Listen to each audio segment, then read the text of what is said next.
नमस्कार, मैं अनामिका। आप देख रहे हैं यूट्यूब चैनल संसार हिंदी साहित्य का। इस चैनल पर आपको हर तरह की किताबों की जानकारी मिलती रहती है। आज की किताब है प्रसिद्ध बांग्ला उपन्यासकार शरत चंद्र चट्टोपाध्याय द्वारा रचित पथ के दावेदार। इस किताब के बारे में कहा जाता है कि इसके प्रकाशन पर ब्रिटिश सरकार द्वारा प्रतिबंध लगा दिया गया था। इस किताब को ब्रिटिश सरकार के विरुद्ध खुला विद्रोह माना गया था। इतना ही नहीं, इसके एक एक प्रति को जब्त करने का भी प्रयास किया गया था। इस किताब को जब आप पढ़ना शुरू करेंगे तो ऐसा लगेगा जैसे आम बांग्ला उपन्यासी हैं, लेकिन जैसे जैसे आप कहानी की रौ में बहते जाते हैं वैसे वैसे ये किताब ब्रिटिश सरकार के विरोध में मुखर होती लगती है।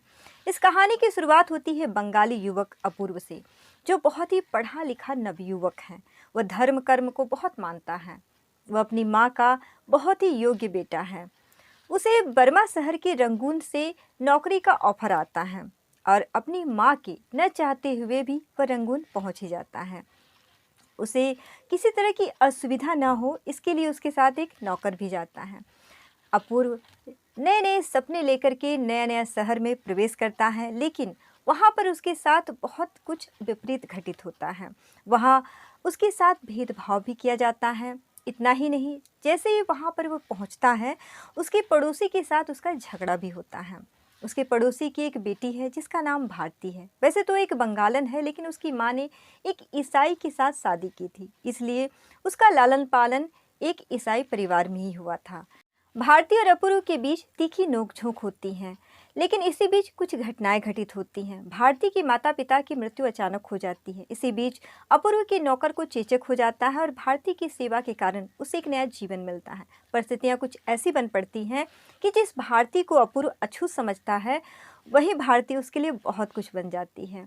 इतनी सी कहानी सुनने के बाद आप ये सोच सकते हैं कि ये एक साधारण सी प्रेम कहानी है, लेकिन इसी के बाद घटनाएं कुछ दिलचस्प मोड़ लेती हैं और ये ऐसी घटनाएं घटित होती हैं जिसने ब्रिटिश सरकार को हिलाकर रख दिया था।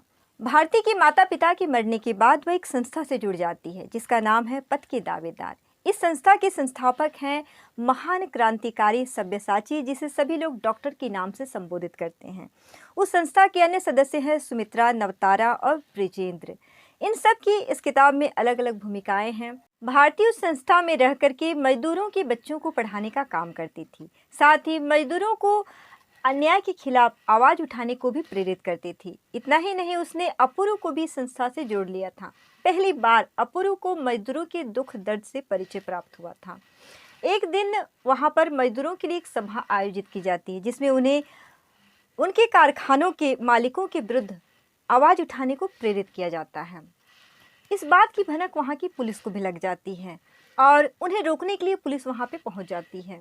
अपूर्व का मित्र तलवलकर उन मजदूरों में जोश भरने की कोशिश करता है। वो मजदूरों को ये एहसास कराता है कि उन्हें अन्याय के खिलाफ आवाज़ उठानी चाहिए।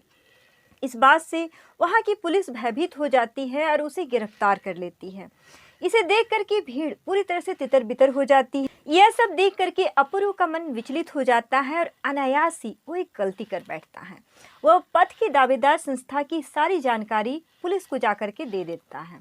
इस बात का पता जब उस संस्था को चलती है तो वहाँ पर एक बैठक आयोजित की जाती है और वहाँ अपूर्व को बुलाया जाता है और संस्था के साथ गद्दारी करने के जुर्म में उसके खिलाफ मौत का फरमान जारी किया जाता है। यह सब देख करके भारती बहुत दुखी होती है। डॉक्टर, जो कि भारती को अपनी छोटी बहन मान चुके थे, वो भारती के मन की बात समझ जाते हैं और अपूर्व को माफ़ कर देते हैं। हालांकि सभी इस बात का विरोध करते हैं कि अपूर्व ने गलती की है, उसे माफ़ नहीं करनी चाहिए, लेकिन डॉक्टर सबके खिलाफ जाकर के अपूर्व को छोड़ देते हैं। इतना कुछ होने के बावजूद भी अपूर्व को न तो अपनी गलती का एहसास होता है, न ही भारती के मन में उसके लिए जो प्रेम है उस भाव को समझ ही पाता है। वो देश छोड़ करके चला जाता है।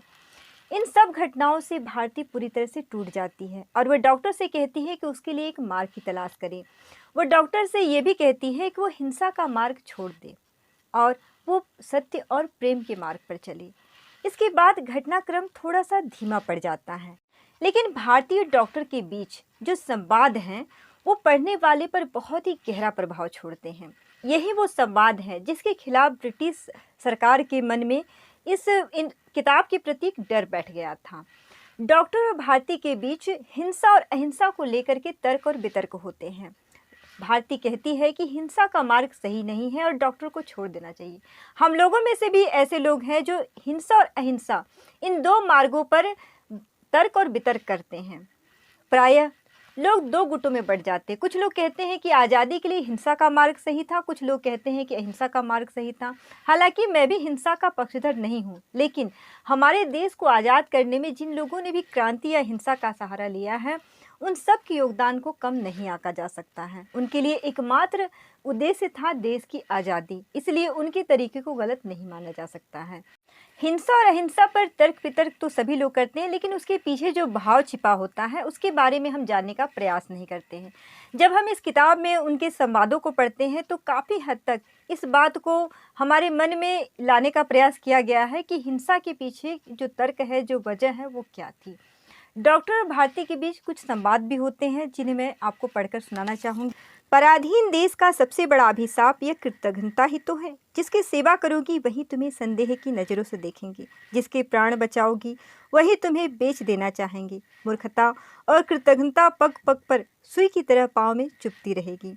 यहाँ न श्रद्धा है न सहानुभूति, कोई पास तक नहीं बुलाएगा, कोई सहायता देने नहीं आएगा। विषैला नाक समझकर लोग दूर हट जाएंगे। देश से प्यार करने का यही पुरस्कार है भारती। वे कहते हैं कि देश प्रेम के लिए हिंसा और अहिंसा दोनों ही सही हैं। यदि कोई क्रांति का रास्ता अपनाता है तो लोग उसे घृणा करते हैं, उसे दूर भागते हैं, लेकिन डॉक्टर इन सबसे अलग थे। डॉक्टर आज़ादी का मार्ग तलाशने के लिए देश विदेश वेश बदलकर घुमा करते थे। उनका एकमात्र उद्देश्य था भारत की आज़ादी। इसके बाद एक कई घटनाएं घटित होती हैं और क्या अपूर्व वापस आता है और भारतीय और अपूर्व का क्या होता है, ये जानने के लिए आपको इस किताब को पढ़ना पड़ेगा। किताब बहुत अच्छी है। एक बात अच्छी है कि इसका अंत सुखांत है। इस किताब में कई ऐसे पात्र हैं जो उस समय के समाज की सोच और घटनाओं को दर्शाते हैं। कुछ ऐसे लोग हैं जो देश प्रेम का चोगा पहने हुए अपने स्वार्थ को सिद्ध करना चाहते हैं। वहीं कुछ लोग ऐसे हैं डॉक्टर जैसे जो अपना कोई नाम नहीं चाहते हैं लेकिन देश सेवा में लगे हुए हैं। शरद चंद्र ने बहुत ही अच्छी किताब लिखी है। उनकी सबसे बड़ी खासियत ये है कि उनकी रचनाएं भावनाओं से ओत-प्रोत होती हैं, तभी तो उनकी अधिकतर रचनाओं पर फिल्में भी बनी हैं। सच में शरद चंद्र बहुत ही महान उपन्यासकार थे। यदि आप इस किताब को खरीदना चाहते हैं तो इसका अमेजन लिंक मैं डिस्क्रिप्शन बॉक्स में डाल दूंगी।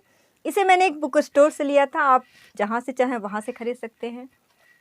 तो आज के लिए इतना ही। उम्मीद करती हूँ ये वीडियो आपको अच्छा लगा होगा। आज़ादी के लिए क्रांति का जो जगाने वालों के प्रति आपके क्या विचार हैं मुझे कमेंट बॉक्स में लिख करके ज़रूर बताइएगा। और जाने से पहले इस वीडियो को लाइक, शेयर और सब्सक्राइब करना मत भूलिएगा। मिलते हैं अगले वीडियो में, तब तक किताबें पढ़ते रहिए, किताबों से जुड़े रहिए। बाय।